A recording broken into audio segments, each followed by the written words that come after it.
Hi friends, good morning. ఈరోజు చామంతి మొక్కలు ఇక్కడ చూడండి. లాస్ట్ ఇయర్ చామంతి మొక్కలు చాలా ఉన్నాయన్నమాట. ఇలా చూడండి, కట్ చేయకపోతే ఇలా తీగల్లాగా పెరిగిపోతాయి. ఈరోజు ఇవన్నీ కట్ చేసుకుని మనం చక్కగా కుండీల్లో పెట్టుకుందాం.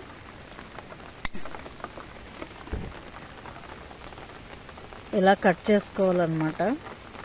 చూడండి, ఇంత కొమ్మలు కట్ చేసుకుని మనం కుండీల్లో పెట్టుకుందాం. చాలా మొక్కలు ఉన్నాయి చూడండి, ఇక్కడ తుప్పలాగా పెరిగిపోయిందనమాట. చెల్లి లాస్ట్ ఇయర్ వేసింది, ఇప్పుడు ఇంకా తీయలేదన్నమాట వీటిని. ఇప్పుడు మనం కట్ చేసుకుని కుండీల్లో వేద్దాం.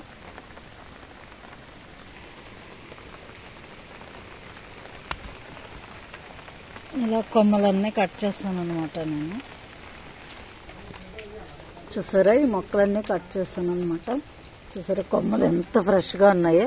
ఇలా వర్షం పడుతున్నప్పుడు మనం చక్కగా కట్ చేసుకుని పెట్టుకుంటే కుండీల్లో మనకి చాలా బాగా మొక్కలు వస్తాయి అన్నమాట. వీటిని ఇప్పుడు ఈ కుండీల్లో పాతుకుందాం. చూసారా, కంపోస్టు, కోకోపిట్టు అన్నీ కలిపేసి వేసిన మట్టి అన్నమాట. ఇప్పుడు దీంట్లో పాతేద్దాం మనం. అవి వర్షాలు పడుతున్నప్పుడు చక్కగా ఇలాగ ఏదైనా కొమ్మలైనా పాతుకుంటే మనకి త్వరగా వస్తాయి అన్నమాట. ఫస్ట్ వీటికి ఇలా తీసేసుకుని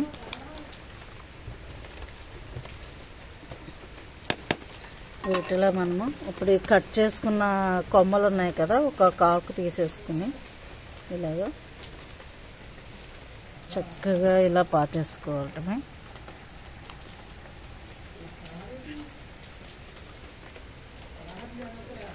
సింపుల్గా మనము చెట్టుని అలా కింద వదిలేస్తే అది చచ్చిపోద్ది అనమాట. ఇలా సింపుల్గా కట్ చేసుకుని మొక్కలు పెట్టేసుకుంటే మనకి త్వరగా వచ్చేస్తాయి. మనకి సీజన్ వచ్చినప్పుడు సీజనల్ ఫ్లవర్స్ ఎప్పుడైనా సరే ఇలా కట్ చేసుకుని పెట్టేసుకుంటే ఏ సీజనల్ ఫ్లవర్స్ అయినా వస్తాయి. చామంతులు మనకి కటింగ్స్తో చాలా బాగా వస్తాయి, తెలిసిందే కదా.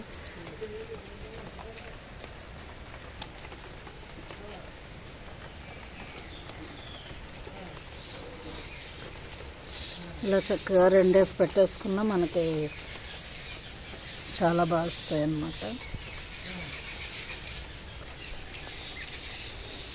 సరే, ఇలా నీటిలో పాతేసుకున్నాను.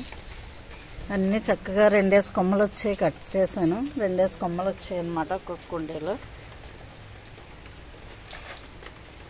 చూసారా, ఎంత చక్కగా పాతుకున్నాము.